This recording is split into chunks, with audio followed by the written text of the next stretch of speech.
ओम शांति। स्वागत है सभी का। भ्रिकुटी की कुटिया में बैठ जाते हैं, चारों ओर से डिटैच होकर एकाग्रचित बुद्धि मास्टर सर्वशक्तिवान की स्थिति, मन बुद्धि संस्कार पर पूरा कंट्रोल। बस एक ही संकल्प, बाबा मेरे साथी आ जाओ। देखेंगे बाबा को अपने सम्मुख।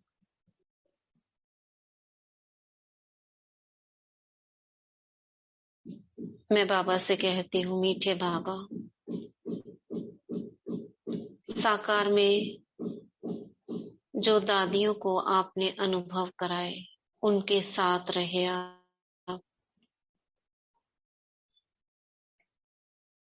कितनी भाग्यवान थी वो आत्माएं जिन्होंने आपके साथ का अनुभव किया।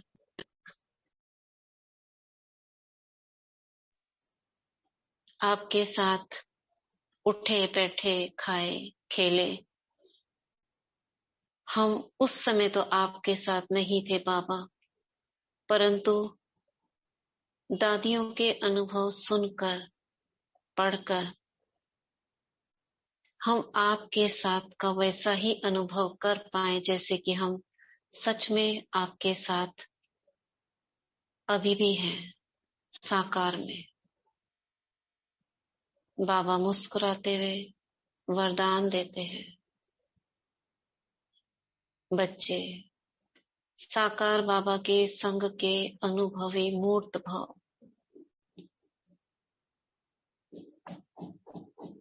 बाबा की वरदानी छत्र छाया के अंदर हम आज भाग्य विधाता बुक पेज नंबर 69 गुलजार दादी जी के अनुभव सुनेंगे। दादी गुलजार बाबा का रथ। देखते हैं दादी गुलजार अपने शब्दों में क्या कहती हैं। चैप्टर का टाइटल है, बाबा छोटे बच्चों को अथाह स्नेह भी देते थे और सम्मान भी।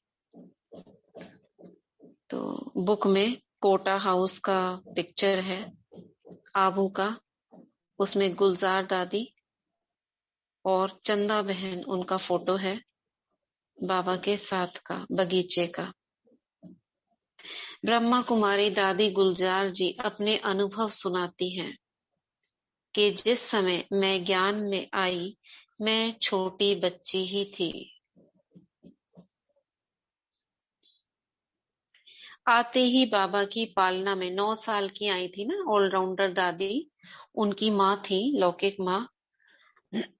तो आते ही बाबा की पालना में ऐसे पले जो मैं समझती हूँ कि द्वापर युग से लेकर आज तक कोई भी प्रिंस प्रिंसेस भी नहीं पले होंगे। सोचो कैसे पालना देते होंगे बाबा। हमारा भाग्य था जो हम बाबा के पास पहुंच गए। हमारी लौकिक माँ ऑलराउंडर दादी को बहुत लगन थी। मैं बच्चों में सबसे बड़ी थी, 9 साल की, सोचो बच्चों में बड़ी थी। बाबा ने छोटे बच्चों के लिए सुविधा रखी थी कि बच्चे गुरुकुल के मुआफिक यहाँ आकर पढ़ भी सकते हैं और रह भी सकते हैं। मेरे पिताजी को इतना पता नहीं था कि ज्ञान योग क्या है और यहाँ क्या हो रहा है। माता जी को गीता के बारे में ज्ञान था, भक्ति भी बहुत करती थी। इसलिए बड़ी होने के कारण और उम्र 9 साल होने के कारण मुझे बोर्डिंग ओम निवास में भर्ती करवाया। हमारा परिवार रहता था कराची में और बाबा का बोर्डिंग खुला था हैदराबाद में। मैं और मेरी चाची की लड़कियां, यानी दादी गुलजार और उनकी चाची की लड़कियां आदि ग्रुप बनाकर इकट्ठे होकर बोर्डिंग गए थे। आश्चर्य की बात यह है कि उस ग्रुप के सारे चले गए, मैं एक ही रह गई।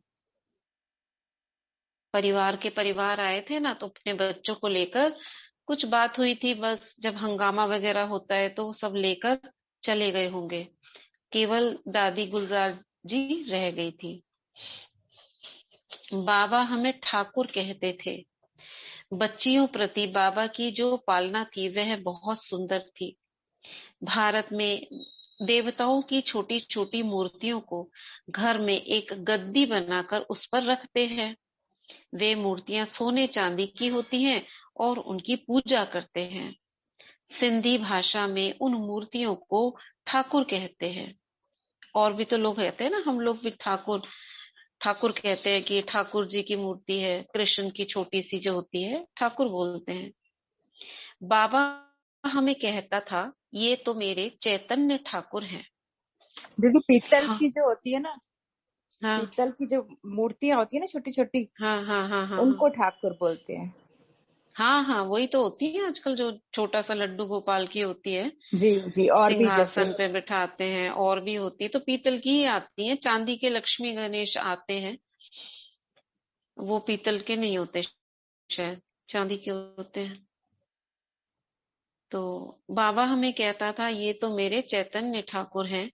हम लोगों को भी ये नशा यही चढ़ाया कि तुम ठाकुर हो, तुम देवता थे, देवता बनेंगे, ऐसा नशा बाबा ने चढ़ाया था। हम भी उसी नशे में ही चलते थे कि हम बाबा के ठाकुर हैं। हमारी जो दादियां थी वे हमें पढ़ाती थी, और दूसरा जो ग्रुप था माताओं का,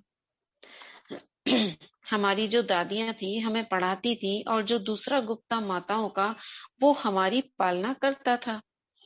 यहाँ तक हमारी पालना होती थी कि ब्रश पर पेस्ट डालने की भी हमें जरूरत नहीं होती थी। पेस्ट डालकर ही हमें ब्रश दिया जाता था।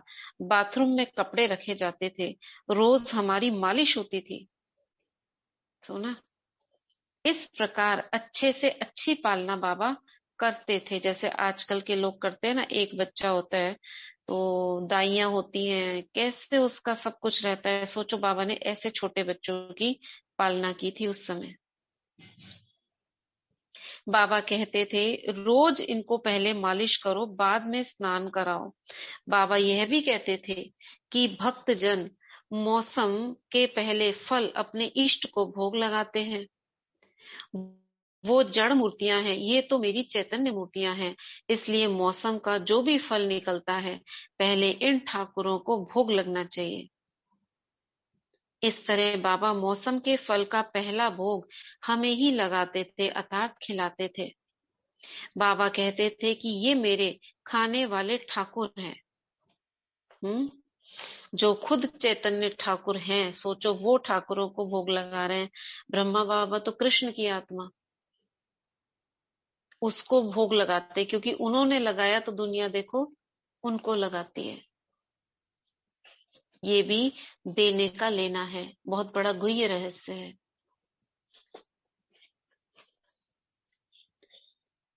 वो तो जड़ और ना खाने वाले ठाकुर हैं। जो मूर्तियां बैठी होती हैं, एक तो जड़ है, दूसरा खाते नहीं है।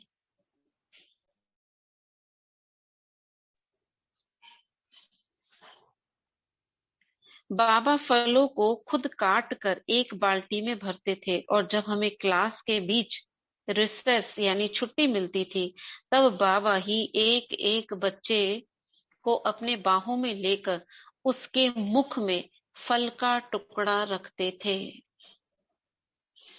ये विक्रम रघुवंशी, आ, ये कोई बहन है भाई है, आप अपना स्क्रीन शेयरिंग बंद कीजिए।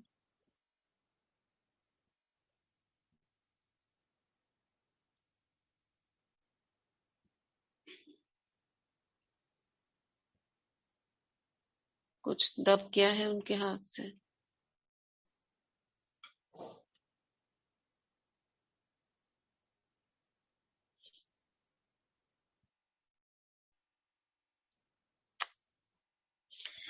तो बाबा कहते हैं, इतना प्यार से हम बच्चों की पालना करते थे बाबा। बाबा हमें रोज गुड मॉर्निंग और गुड नाइट करने आते थे। खुद बाबा हम बच्चों के लिए लेसन लिखते थे।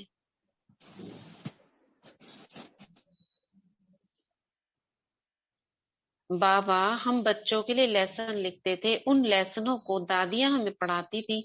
बाबा डायलॉग बनाते थे, हम उन पर एक्टिंग करते थे।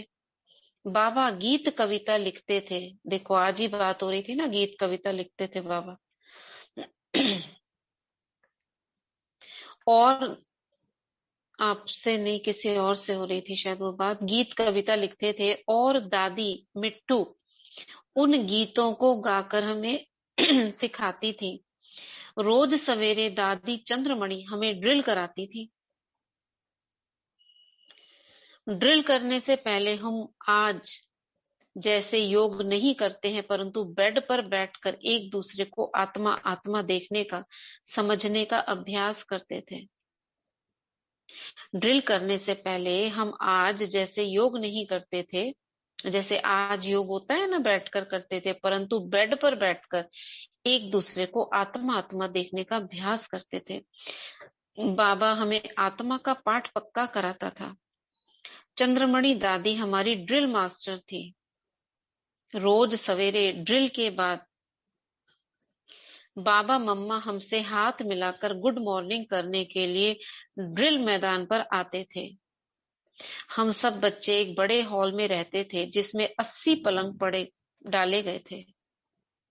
रात को सोते समय हमें संभालने वाली माता बिस्तर आदि सब ठीक ठाक करके हर एक पलंग पर मच्छरदानी लगाकर हम बच्चों को अंदर बिठाती थी। 80 पलंग पर मच्छरदानी पड़ती थी। एक एक बच्चे पे सब बिस्तर होता था, सब कुछ होता था। और टॉर्च लेकर हर एक मच्छरदानी को चेक करती थी कि अंदर कोई मच्छर तो नहीं है। फिर वह माता मच्छरदानी बंद करके जाती थी, जैसे मंदिर की मूर्ति के सामने पर्दा डालकर बंद कर देते हैं। उसके बाद मम्मा बाबा आते थे और एक एक से गुड नाइट करके जाते थे। सोचो 80 बच्चे ऐसे रोज मम्मा बाबा हमें गुड मॉर्निंग और गुड नाइट करके जाते थे। ऐसे कोई माँ बाप हैं सारे जग में जो दो समय बच्चों के पास जाकर गुड मॉर्निंग और गुड नाइट करें? सतयुग में भी नहीं होंगे। देखो कैसे पालना होती थी। ब्रश पर पेस्ट लगाया जाता था। पहले से ही उनके कपड़े बाथरूम में रख दिए जाते थे। छोटे बच्चे थे ना, फिर भी इतना ख्याल रखना। नहीं तो आजकल तो 9 साल के बच्चे को कहेंगे तुम खुद ले जाओ। सबसे पहला फल मौसम का उनके लिए आता था। नेक्स्ट टॉपिक है, बाबा हमें दिन में 3 प्रहर में 3 रूप धारण कराते थे।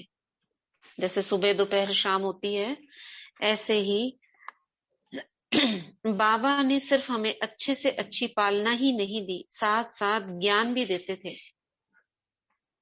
बाबा हमें कहते थे कि रात को जब पलंग पर मच्छरदानी के अंदर बैठ जाते हो, तब 3 मिनट अपना चार्ट देखो कि सारे दिन में आपने क्या किया। हम्म कब करना है? जब आप बेड पर बैठ जाओ तब देखो चार्ट। उन बच्चों को कहते थे हमें बेड पर देखकर नहीं करना है, लेकिन एकांत में बैठकर कहीं पर भी 3 मिनट अपना चार्ट देखो कि क्या क्या किया। बाबा हमें उस समय यह ज्ञान देते थे कि बच्चे, तुम ही ब्रह्मा बनते हो, विष्णु बनते हो और शंकर भी बनते हो। सुबह को उठती हो, सृष्टि रचती हो तो ब्रह्मा बन गई। दिन में पालना करती हो तो विष्णु बन गई। फिर रात को तुम शंकर बनते हो। शंकर बन के सारे दिन की दिनचर्या रात को खत्म कर दो, भस्म कर दो सारा, तीसरे नेत्र से। कहते हैं ना कि शंकर विनाश करता है, वैसे तुम अपनी उस दिन की दिनचर्या की समाप्ति करो। हमारे ऐसे नियम थे कि पहले एक ट्यून बजती थी, तब हम अपने चार्ट को चेक करते थे। उसके बाद बाबा मम्मा गुड नाइट करके जाते थे। उसके बाद और एक रिकॉर्ड बजता था। उस समय हमें अपने को आत्मा समझकर बैठना पड़ता था। उस समय परमात्मा का ज्ञान नहीं था, अर्थात बताया नहीं जाता था, केवल आत्म अभिमानी बनने का ज्ञान दिया जाता था और अभ्यास कराया जाता था। 3 मिनट यह योग चलता था। इसमें हम आमने सामने एक दूसरे को आत्मा समझकर उनको आत्मिक रूप से दृष्टि देते थे। क्योंकि परमात्मा को बताओ क्यों नहीं याद कराना सिखाया गया था उस समय बच्चों को? परमात्मा का ज्ञान नहीं दिया गया था, क्यों बताओ?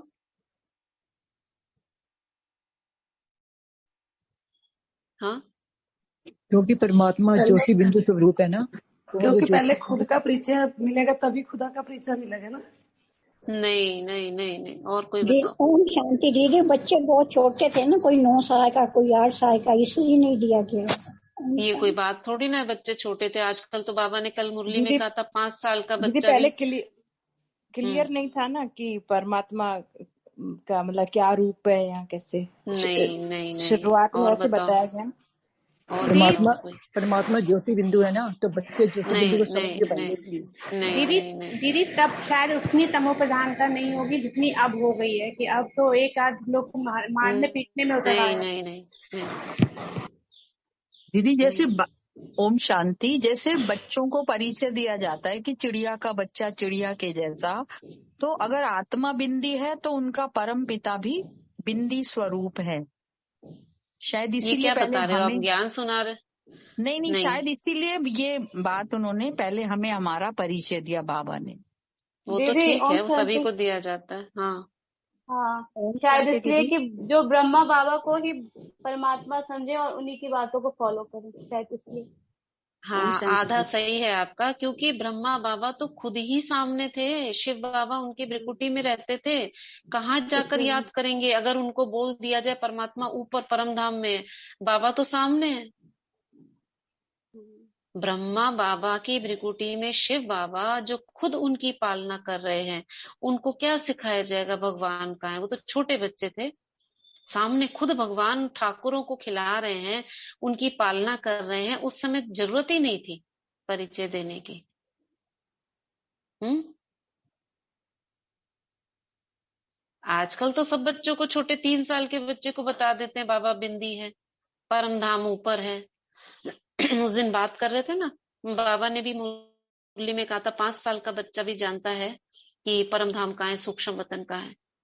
बताने को बता सकते थे, लेकिन स्वयं भगवान जिसकी पालना कर रहे हो, जैसे जगदीश भाई नहीं कह रहे थे मुझे देखना है, तो बाबा ने कहा कुछ भी नहीं मिला वहां पर, क्योंकि बाबा तो नीचे बैठा है। खुद भगवान पालना कर रहे हैं, उनकी क्या परिचय देंगे? दृष्टि देते, गुड नाइट करने आते छोटे बच्चों को, उनको क्या जरूरत है अभी? खुद ही पालना मिल रही है उनकी, उन्हीं की गोद में पलते हैं, उन्हीं के साथ सोते हैं। कितनी बड़ी बात चल रही है, सोचो। ठीक है ना?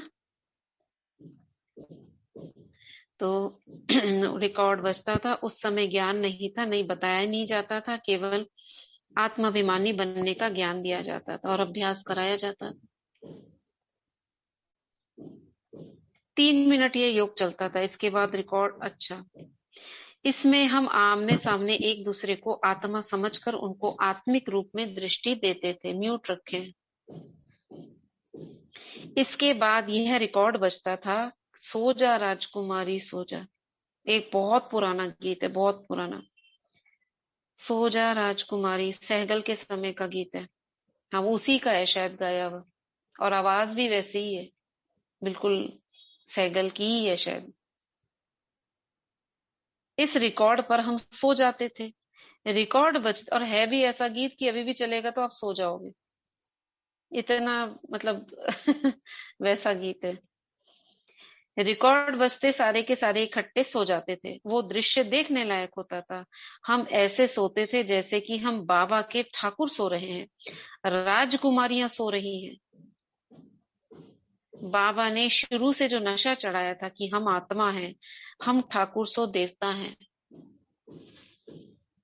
यह निश्चय और पक्का हो गया था। साथ साथ हमें यह भी पक्का हो गया था कि हम ब्रह्मा विष्णु शंकर हैं। हम एक दूसरे से सुबह पूछते थे कि तुम कौन हो, तो बताते थे कि मैं ब्रह्मा हूँ। सुबह का दिन क्या सा था, बाबा ने बताया ना, सृष्टि की रचना का तो ब्रह्मा के समान श्रेष्ठ संकल्पों की रचना करनी है, तो ब्रह्मा है। दिन में पूछती थी तुम कौन हो, तो उत्तर मिलता था मैं विष्णु हूँ। और रात को कोई ने पूछा कि तुम कौन हो, तो उत्तर दिया जाता था कि शंकर हूँ। इस प्रकार हमें यह अभ्यास कराया जाता था कि मैं आत्मा हूँ, मैं ठाकुर हूँ, मैं ब्रह्मा विष्णु शंकर हूँ। सुबह ड्रिल के बाद हमें सैर पर ले जाते थे। सैर करने जिस बगीचे में जाते थे, उस बगीचे के दूसरे साइड में एक गुरु का सत्संग होता था। बाबा ने उस सत्संग करने वालों पर एक गीत लिखा और मिट्ठू दादी ने हमें सिखाया और हमने उसे बगीचे में गाया। उस गीत में था कि एक मकड़ी है, वह अपना ही जाल तैयार कर अपनी गृहस्थी बनाती है, फिर उसी में फंस जाती है। वो क्या दूसरों को मुक्त करेगी।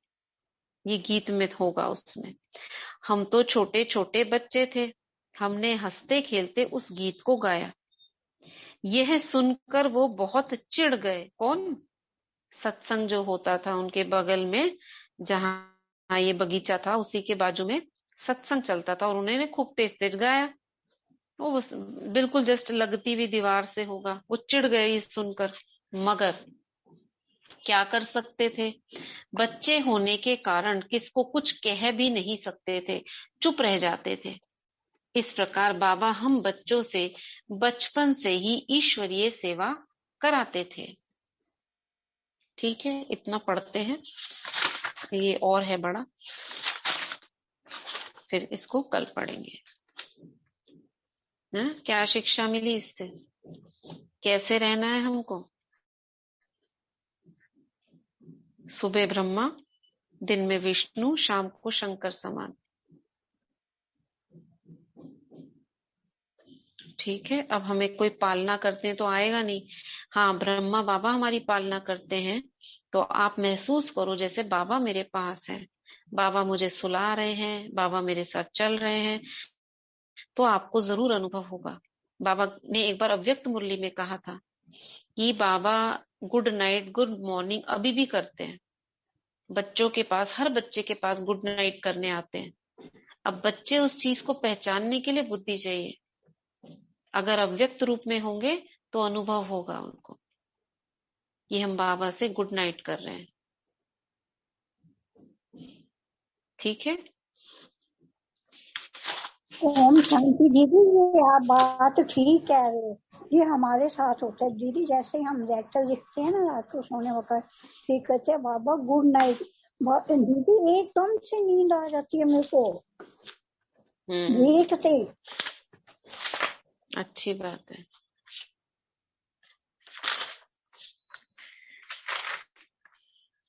तो इस प्रकार पिंकी बहन। ओम शांति दीदी। दीदी मुझे आत्मा को ना ये बोलना था, वो पहले ना मतलब ऐसा अभ्यास कराया था ना अपने, मतलब बाबा को ना साथ में अनुभव करना। तो दीदी परछाई भी तो दिखती थी ना, मतलब कोई खड़ा है, कैसा अनुभव। और ऐसे अपन गुड नाइट गुड मॉर्निंग बोलते हैं ना, तो मतलब अंदर से आवाज आती है कि अपन है ना बाबा गुड मॉर्निंग और गुड नाइट बोल रहे हैं। ये तो परछाई जैसा तो है ना, ये मन में तो अनुभव होता है, भले ही दिखे नहीं, लेकिन ऐसे लगता है साथ में कोई चल रहा है हमारे साथ में, मतलब चल रहा है, और मतलब अपन ना पूरा अनुभव होता है कि साथ में खड़ा है। ओम शांति। ओम शांति दीदी। हम्म। दीदी 2 दिन पहले की बात है, तो मैं अपना बैठी थी योग में, सुबह 3:45 का टाइम हो गया, 4 के बीच में। तो बैठी तो जैसे लगा एक ना आंख लग गई बैठे बैठे, जैसे ऊँग आ जाना, आंख लगी जैसे। तो किसी ने आके एकदम कान में कहा शांति, मतलब बड़ा आराम से ओम शांति बोला। तो क्लियर, ना मैं सोई में थी ना मैं जागे में थी, एकदम आंख सी लग गई जैसे। तो बोला ये अनुभव मुझे आत्मा का भी एक बार का है, अब से 3-4 महीने पहले का होगा। जब भट्टी चल रही थी तब मुझे भी ऐसा अनुभव हुआ था, जैसे अमृत वेला करते हैं, अमृत वेला के बाद हल्के से आप बैठे हो, हल्का सा झपकी आ जाती है, तो उसके बाद अव्यक्त मुरली क्लास होती है, तो मेरी झपकी लग गई। कई बार लग जाती है ऐसे, तो उस समय मुझे अव्यक्त बाबा, वो जो दादी के मुख से आवाज नहीं होती, वो जो फुसफुसाती हुई आवाज होती है, ऐसे करती हुई आवाज मेरे कानों में पड़ी, एकदम आंख खुली। एकदम आप खुल गई। देखा 5-10 हो गए। मैंने कहा अरे, वो बाबा की आवाज पहली बार सुनी मेरे को, मतलब मेरे को ऐसा लगा शायद वो जैसे सुनते हैं कई बार तो वो गूंज रही, लेकिन उस समय कुछ चल नहीं रहा था रिकॉर्ड, लेकिन कानों में आवाज आई। ऐसे हो जाए। बहुत अच्छा लगा। ओम शांति दीदी। हम्म ओम ओम मुझे भी एक बार ऐसे ही, मैं अमृत वेले बैठी थी लेकिन आंख बंद कर लिया था, तो कुछ देर बाद बहुत तेज रोशनी की मुझे मेरे आंखों में पड़ी और मेरे आंख खुल गई बिल्कुल। तो मुझे उस दिन का मुझे अनुभव ही बहुत अच्छा हुआ था। अमृत वेला मेरा बहुत अच्छा हुआ था। मैंने वही सोचते सोचते मेरा अमृत वेला बहुत अच्छा हुआ कि ये जो इतना तेज प्रकाश आंखों के ऊपर पड़ा और एकदम से अचानक ही हमारी आंख खुल गई इससे। ऐसा हो। और ऐसे कई बार नहीं होते, एकदम से छपाक से आपकी आंख सीधी सोते सोते ऐसे खुल जाती है बिल्कुल, और आप वैसे उठ जाते हो, इधर उधर करवट भी नहीं लेते, बस ऐसे आंख खुली बड़ी और आप उठ गए। ये बाबा की ही टचिंग होती है। चलो अभी हम वाटर चार्ज करते हैं। आज शाम को एफर्मेशन से करेंगे, एफर्मेशंस लिखेंगे। कुछ नए एफर्मेशंस हैं लेकिन इसी से मिलते जुलते हैं, लेकिन नए हैं। ठीक है, 2-4 इसमें से भी लिए हैं जो हमको करते ही रहने हैं, और बाकी सब थोड़ा सा नया नया मिलेगा आपको। चलो इसमें आज तो इसी से करते हैं। कल जब आज शाम को जब वो लिखेंगे तो फिर कल से उन्हीं एफर्मेशन से चार्ज करेंगे। चलो अफर्मेशन वर्क कर रही हैं। अगर बाबा कहते हैं ना बाप समान, हम समान लेंगे तो हम तो बाप समान बन जाएंगे दीदी। तो बनना नहीं है क्या? बनना है ना, बनना है। तो मैं ये बाप समान हमें समान लेंगे तो हम बन जाएंगे, मैं ये दीदी। हाँ हाँ, क्यों नहीं बनेंगे? अभी भी तो बाप समान आप भी कर रहे हो ना। ज्ञान ब्रह्मा बाप समान है, निराकारी स्थिति बाप शिव बाबा समान है, और जो करते हो ज्ञान योग ये सब बाप समान ही तो है ना। और क्या है बाबा में? शक्तियां हैं, वो शक्तियां हम में भी है, लेकिन उसको उतनी ही पूर्ण रीति उस तक तो पहुंचोगे। लेकिन हाँ, कुछ दिव्य शक्तियां शिव बाबा में है, वो तो उसकी अलग ही बात है, लेकिन बाप समान जरूर बनेंगे। चलो अभी पानी चार्ज करते हैं। और लक्ष्य समय हमेशा ना नंबर 1 का रखा जाता है, नंबर 3 या नंबर 4 का लक्ष्य नहीं रखते हैं। तो पहला है, इस जीवन की अनंतता में जहां मैं हूं सब संपूर्ण और परिपूर्ण है। बाबा से कंबाइंड होकर जल को दृष्टि देते हुए संकल्प डालेंगे, मैं मास्टर सर्वशक्तिवान हूँ, संसार की किसी भी शक्ति से अधिक शक्तिशाली हूँ। मेरा हर संकल्प शुभ, समर्थ, सम्मान युक्त, सकारात्मक व रूहानी खुशबू से भरपूर है।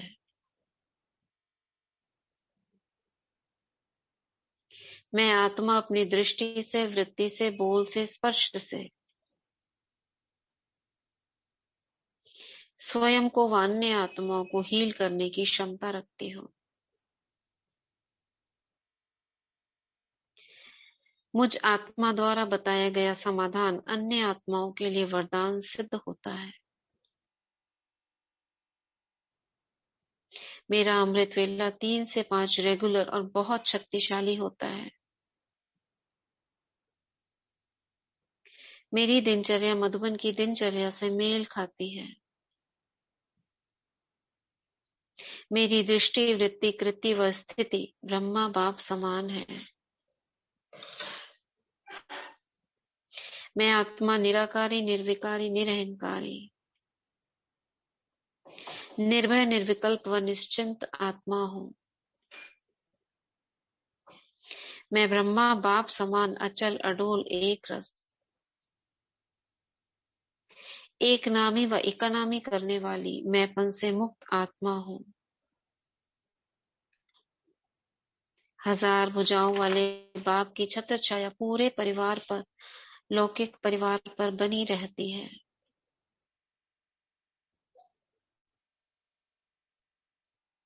लौकिक परिवार की सभी आत्माएं ज्ञानी, योगी व पवित्र आत्माएं हैं। लौकिक परिवार का भोजन शुद्ध एवं सात्विक है। मैं आत्मा और लौकिक युगल संपूर्ण पवित्रता का खुशी खुशी पालन करते हैं।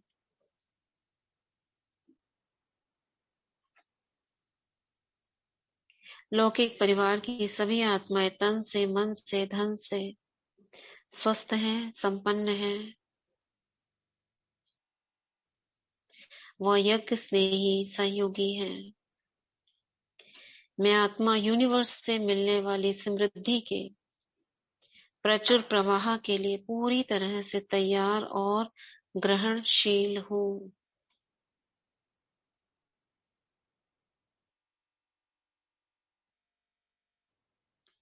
मेरा लाभ हर कहीं और हर किसी से आ रहा है।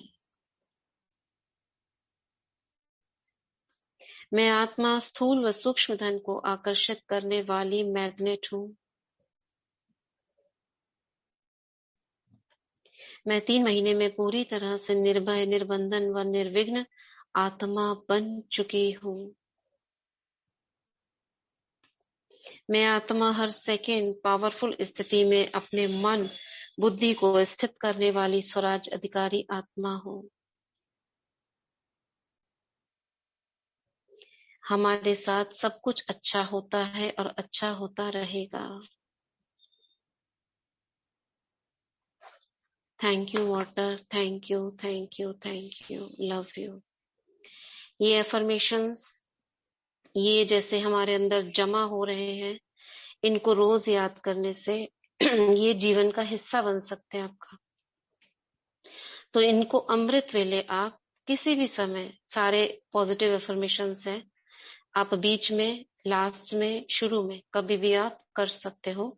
लिखना नहीं है तो इसको आप स्मृति में 5 मिनट लगेंगे, आप जरूर लेकर आओ।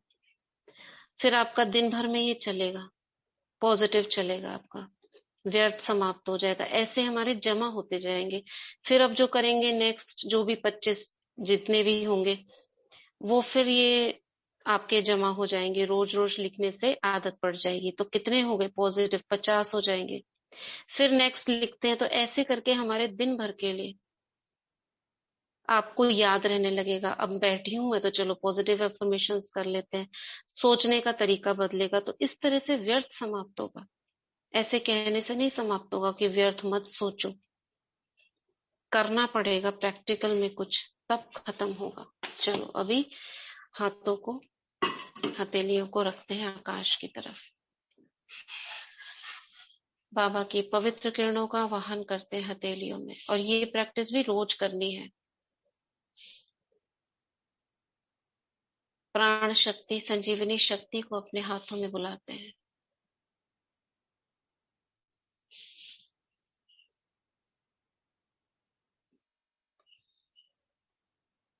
महसूस करें आपके हाथों में ऊर्जा का दबाव।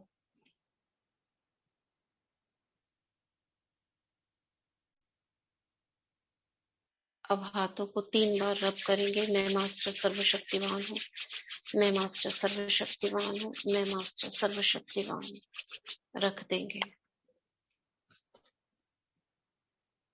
उस अंग को देखेंगे लाइट से भरता हुआ।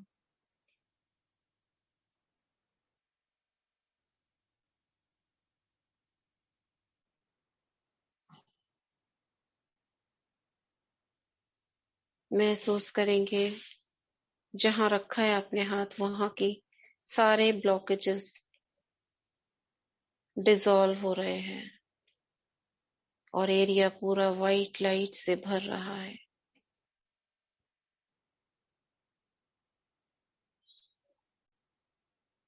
पवित्र ऊर्जा से भर रहा है।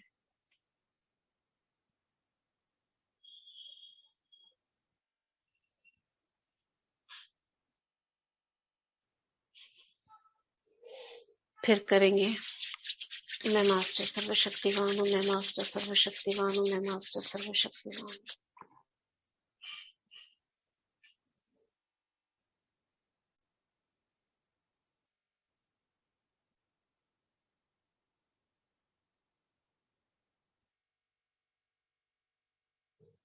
उस अंग को देखते हुए बहुत स्नेह से कहेंगे, आई एम सॉरी, अनजाने में ही मैंने ऐसे संकल्प किए जिससे इस अंग में नेगेटिव ऊर्जा भरी। अब मैं इस नेगेटिव ऊर्जा को बाहर फेंकती हूँ। उन सभी बातों को, उन विचारों को, उन दृश्यों को मैं बाहर फेंकती हूँ, शिव बाबा को देती हूँ। मैं उन विचारों से मुक्त हूँ जिन विचारों ने इस अंग में ब्लॉकेज पैदा किया। अब ये अंग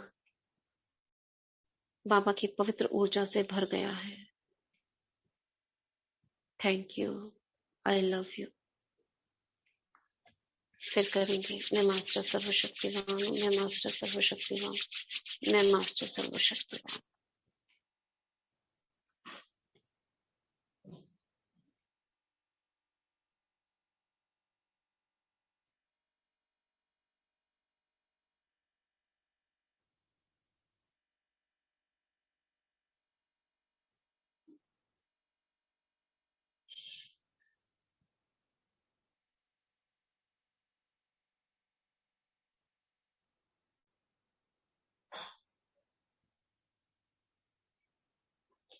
रिलैक्स। अपने सिर के ऊपर देखेंगे 1000 भुजाओं वाले बाबा प्रकाश पुंज के रूप में सिर के ऊपर 1-1.5 फीट की ऊंचाई पर। उससे आती एक चमकीली किरण कनेक्ट करेंगे सोल से, और कनेक्ट होते ही मेरे चारों ओर एक लाइट का चमकीला सर्कल बन गया है। इस सर्कल के अंदर मैं सेफ हूँ, बाबा से कंबाइन हूँ। लौकिक संबंधियों को सामने देखेंगे, एक एक करके सभी के सिर के ऊपर बाबा को देखेंगे, सोल से कनेक्ट करेंगे और ऑरा बनाएंगे।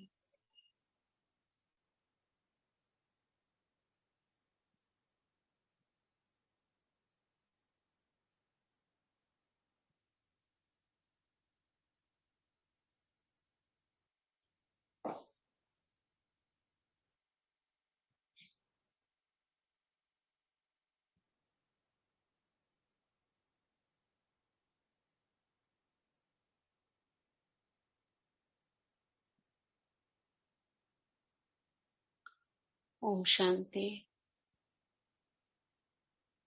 प्रीति बहन, कुछ कहना है आपको? जी, वो जो दीदी थी ना, जो उन्हें बताया था धन की समस्या वाली, आज फोन आया था, तो उस दिन ना मैंने ये हाथ रगड़ने वाला ही करवाया था सर्वशक्तिमान। तो उन्होंने कहा कि वो वाला फिर से करा दे मुझे। उस दिन मैंने कर, मुझे आज कुछ आंखों से साफ साफ दिखाई दे रहा है, वरना मेरी आंखें बहुत कमजोर हो गई हैं। तो मैंने कहा अच्छा, तो फिर कहने लगी बहुत अच्छा लगा मुझे, वरना मैं बिल्कुल देख नहीं पा रही थी बिना चश्मे के। तो मैंने आज कराया तो उनको बहुत अच्छा लगा, कहने लगी बहुत बहुत प्रभावशाली है ये। बहुत अच्छी बात है। आंखों की रोशनी भी बढ़ सकती है अगर आप रोज करें, आंखों पर रखेंगे तो क्या नहीं हो सकता है। तो सर्वशक्तिवान की ऊर्जा है, कुछ भी कर सकती है। दिलों के छेद भर गए लोगों के, सूरज भाई जी तो बताते हैं दिल का छेद भर गया, ऑपरेशन नहीं कराना पड़ा। सोचो, तो फिर क्या नहीं हो सकता। विश्वास चाहिए। माइग्रेन मेरा बहुत बहुत बुरा था, मेरा पूरी स्वेलिंग आ गई थी फेस में, मैं बच्चों की दादी लगती थी, इतनी स्वेलिंग मेरी आंखों में, कई दिनों तक मैं प्रेशर में रहती थी। अब तो मैं बच्चों की माँ भी नहीं लगती हूँ, इतनी मेरा फेस सही रहता है। बहुत अच्छी बात है, बहुत बढ़िया। पिंकी बहन। हाँ दीदी, ओम शांति दीदी। दीदी आपको याद है मैंने ना 4-5 महीने पहले आपको कॉल किया था कि बुआ जी की लड़की को कैंसर थी। बुआ जी की लड़की को कैंसर थी, तो वो टेंशन, कैंसर दीदी। अच्छा अच्छा। तो दीदी आपने जो पानी बताया, वो योग वगैरह बताया था ना, तो पता है दीदी उसकी ना 50% कम हो गई। अरे वाह, कीमो चल रही है या बिना उसके कम हो गई? नहीं दीदी, वो कीमो भी चल रही है, परंतु वो डॉक्टर उन कीमो के बाद भी जो 3 कीमो लग गई ना उसके, तो उसके बाद भी ना डॉक्टर मतलब जांच हुई थी ना, तो उसके बाद भी ना उसकी ज्यादा फैल गई थी वो। अच्छा। क्योंकि लीवर में ना, पूरे लीवर में हो गई थी वो, पहले तो लीवर तक पहुंच गई थी, तो ऑपरेशन भी डॉक्टरों ने मना कर दिया कि लास्ट स्टेज है। परंतु दीदी पता है, वो चलने भी लगी, घूमने भी लगी, और उसकी ना 50% कम हुई है। 2 दिन पहले उसकी जांच आई है। अरे वाह!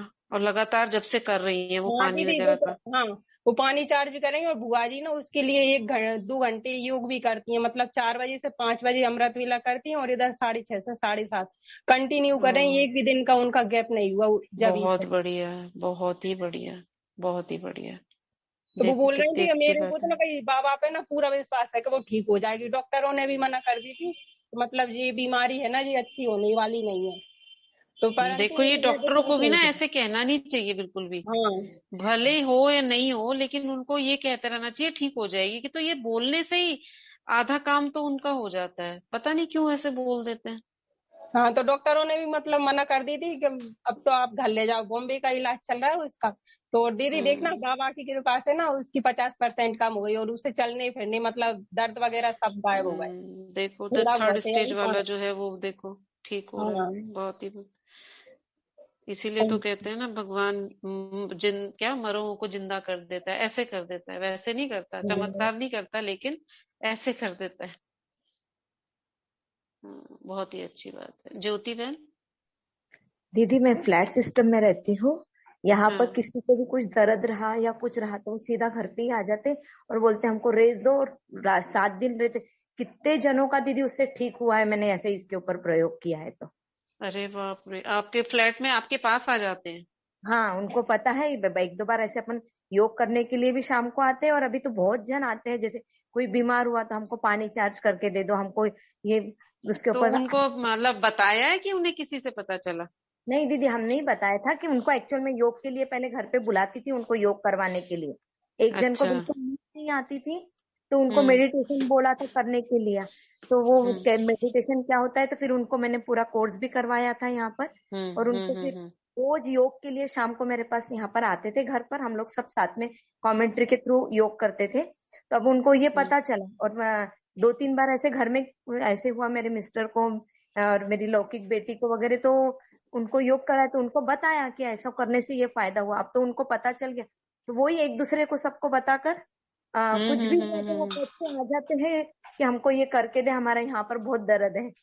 वेरी गुड, वेरी गुड, बहुत बढ़िया। ऐसे ही करते रहिए। आप तो देखो डॉक्टर से भी आगे निकल गए। बाबा ही दवाई भी नहीं करवाते हैं खानी सबसे पड़ेगी। मेन, तो आपने सच हमको ये में। चीज के लिए बहुत अच्छा गाइडेंस किया है।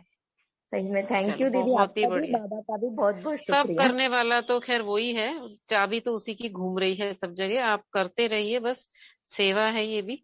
बहुत अच्छी बात है। शालिनी बहन? हाँ जी दीदी, ओम शांति। दीदी मेरा भी एक्सपीरियंस था।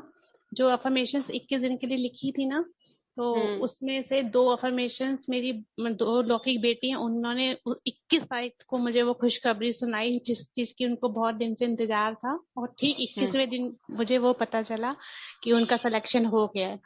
20 तारीख को मैंने बाबा को बोला रात में कि बाबा आप कल 21 दिन हो जाएंगे अफर्मेशंस लिखते हुए, और अब आपको पूरा करना है, क्योंकि कुछ ऐसी बात हो गई कि मतलब जैसे मतलब हस्बैंड ने बेटी को कुछ बोल दिया, तो मुझे बड़ा वो हो रहा था। मैंने कहा होगा, देर से होगा, भले होगा तो जरूर। तो मुझे बाबा को कहना ही पड़ा। मैंने कहा बाबा आप चाहे कुछ भी हो जाए, अब इसमें हो जाए सिलेक्शन, जिसमें मैंने चाहा, जो मैंने बोला। और नेक्स्ट डे 21 दिन हुए, और वो बेटी कहती मम्मी मेरा उसी में हो गया। और मुझे इतना अच्छा लगा। 2000 वेटिंग थी, 2000 वेटिंग मतलब होने के बाद समझो रातों रात ये चमत्कार हो गया। और मेरे हस्बैंड के मुंह से ये भी निकला कि बेटा ये कोई तुम्हारे उससे नहीं हुआ है, ये ना चमत्कार हुआ है भगवान का। अब उनको क्या पता कि ये चमत्कार मेरे बाबा ने करा है। कहते ही तुम्हारी वजह से नहीं हुआ है, जबकि बच्चे की मेहनत से ही हुआ, ऐसा कुछ नहीं है। देखो बच्चे की मेहनत भी होती है। लेकिन ये सारी चीजें जो कोइंसाइड करती है, 21वें दिन हुआ, हाँ, इतने दिन करने के बाद, तो इससे तो विश्वास बैठता ही है ना। बैठता ही है। और वो 2 बेटियां हैं, दोनों बेटियों का हुआ। ऐसा नहीं कि एक ही बेटी को खुशखबरी। किस चीज में हुआ? मेडिकल में? उसका जेई का था। अच्छा, जेई का था। अरे हाँ, वाह, तो वेरी उसको गुड। एक अच्छा कॉलेज नहीं मिल पा रहा था, तो सब फ्रेंड्स का हो गया था, उसका नहीं हो पा रहा था। तो हस्बैंड थोड़ा सा निराश हो रहे थे कि तुम्हारा नहीं हो पाया, तुम थोड़ी सी और मेहनत करती तो तुम्हारा भी हो जाता, ऐसे मतलब कुछ कुछ उससे बातें सुना रहे थे जो मुझे अच्छी नहीं लग रही थी। तो मैंने बाबा को बोला, बाबा आप प्लीज इसका जेपी में करवा दीजिए, और ताकि मेरे हस्बैंड ऐसे ना बोले, क्योंकि मैं नहीं चाहती कि किसी भी बच्चे को उसको कमेंट ऐसे जैसे दो कि वो बच्चा निराश हो जाए। ठीक है। और एक बेटी है मेरी, दूसरी बेटी वो जॉब कर रही है, तो उसका भी एक बहुत अच्छी कंपनी में, गूगल कंपनी है, उसमें उसको क्लाइंट उसको मिला, तो गूगल का क्लाइंट। तो वो भी बहुत अच्छी बात है, जो कि अभी 2 साल हुए उसे जॉब करते हुए। तो बहुत ही ये बढ़िया। एक ये बात, और एक ये बात कि कल हमारे यहाँ कैंप लगा था, मेडिकल कैंप चेकअप का। तो मैं अपनी बेटी का मेडिकल सर्टिफिकेट बनवाने गई थी, एमबीबीएस डॉक्टर से सिग्नेचर करवाने थे। तो मैंने कहा चलो, उन्होंने कहा आप चेकअप करवा लीजिए। मैंने कहा मैं तो फिट हूँ डॉक्टर साहब, मुझे कोई दिक्कत नहीं है। कहते ये तो मतलब करवाना चाहिए, आपकी एज क्या है? मैंने कहा 50। कहते चेकअप तो करवाना चाहिए ना।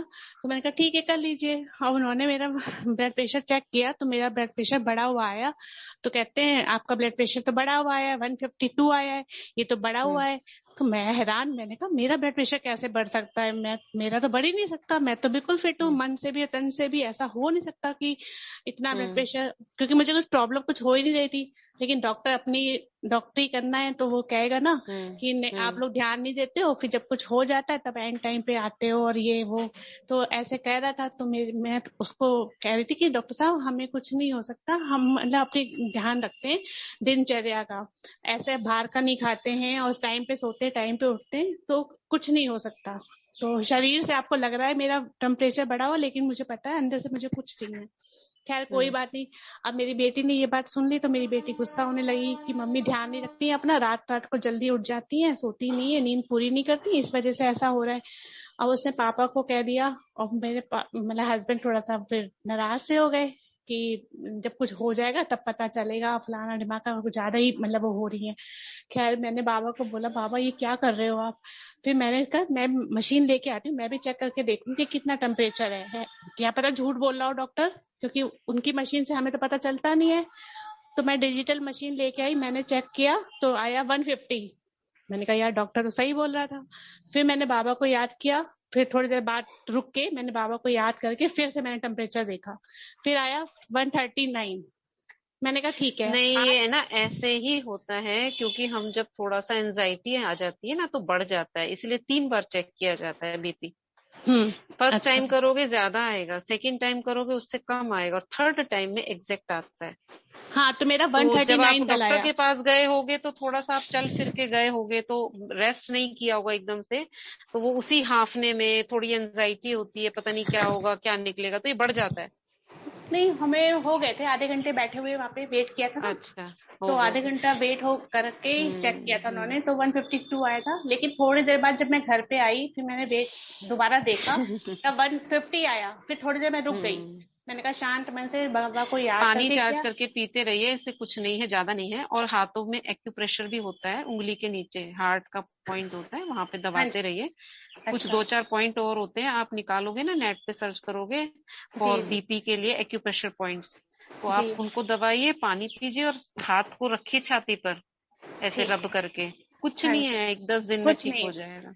हाँ कुछ नहीं है। मैंने बाबा को बोल दिया, आज भी 139 ही आया है। लेकिन मैंने बाबा को बोले बाबा 120 कर देना, ताकि इन लोग को दिखा सकूं कि देखो मुझे कुछ भी नहीं हुआ है। क्योंकि ये लोग हाँ, तो और विश्वास एज के करते चले। हिसाब से ना, एज के हिसाब से थोड़ा सा 10-15 ऊपर हो सकता है, 120 का 130 इज नॉर्मल। हाँ हाँ। चलिए, बहुत अच्छी बात है। ओम शांति। ओम शांति। ओम शांति। Very nice. ओम शांति दीदी। हाँ जी कौन है? हाँ दीदी, मेरा ना एक्सपीरियंस ये है कि मेरी बेटी ना प्रेग्नेंट थी। तो एक बच्चा तो उसने पहले जल्दी कर लिया था, एक बच्चा उसने मतलब काफी लेट करा। तो वो डॉक्टर के पास जाती थी ना, तो डॉक्टर लोगों ने कहा कि तुम बहुत लेट कर दिया बच्चे को, तुम्हारा बच्चा जो है ना अंदर से ग्रोथ नहीं कर रहा, और वो मेंटली पैदा होगा। तो उस समय हमेशा वो चेक करने जाती थी। तो वो डॉक्टर लोग जो थे वो अपना पैसा हेंटते रहते थे उससे। तो मैंने बेटी को मना करा, मैंने कहा तू ना बार बार चेक कराने मत जा, ये डॉक्टर लोगों का तो बिजनेस है, वो तुझे मतलब कि वहम में डाल रहे हैं कि तेरा बच्चा मेंटली होगा। अगर मैंने कहा तेरा बच्चा अगर मानो कि मेंटली भी है तो क्या डॉक्टर लोग उसको सही कर देंगे? उनके पास कोई ऐसा इलाज है जो वो उस बच्चे को सही कर देंगे? तो कहती थी मम्मी मेरे को बहुत डर लगता है कि मेरा बच्चा सही सलाम पैदा हो। मैंने कहा तू ना बाबा पे विश्वास रख, तू बाबा पे विश्वास रखेगी ना तो तेरा बच्चे को कुछ भी नहीं होगा, और वो तेरा बच्चा जो है अंदर बिल्कुल सही सलाम है, कोई ऐसा कुछ नहीं है। तो लेकिन ऐसे दीदी करते करते मतलब कि डॉक्टर ने उससे 1 लाख रुपया खींच लिया। तो वो उसको फिर जब मैंने कहा तेरा बच्चा बहुत समझदार होगा, जब वो मतलब दीदी बच्चा पैदा हुआ तो वो बच्चा मतलब कि बिल्कुल ही स्वस्थ था, हेल्थी था, और वो कोई भी मेंटली नहीं था। आज वो बच्चा मतलब कि 1.25 साल का हो गया, लेकिन बहुत ही होशियार, बहुत ही समझदार है। तो दीदी ऐसे मतलब कि डॉक्टर लोग करते हैं, वहम डाल देते हैं। तो मैंने जैसे कि बहुत अच्छी बात है, अभी रखती हूँ, थोड़ा सा लेट हो रहा है, ठीक है, बाकी बाद में बात करेंगे। ओम शांति। हाँ दीदी, बाकी एक्सपीरियंस तो इतने हैं ना कि आप